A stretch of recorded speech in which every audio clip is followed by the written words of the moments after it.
अस्सलाम वालेकुम ख़वातीन व हज़रात। रमीज़ राजा ने अहम ऐलान कर दिया है कि मोहम्मद आमिर को शामिल कर दिया है। अचानक ये ऐलान कर दिया है रमीज़ राजा ने, और ये जो मुकाबला आ रहा है इसमें मोहम्मद आमिर शामिल हो गए हैं।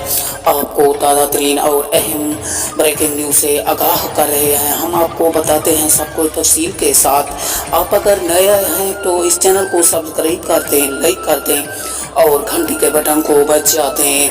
हाँ तो दोस्तों, मोहम्मद आमिर अचानक दुबई पहुंच गए हैं और मोहम्मद आमिर का कहना है कि मैं अब ये एशिया कप हर हाल में जितवा कर ही दिखाऊंगा।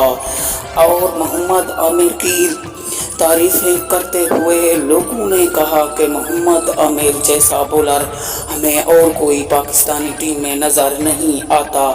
आपको अहम और ताज़ा तरीन ब्रेकिंग न्यूज़ से आगाह कर रहे हैं कि मोहम्मद आमिर एशिया कप खेलने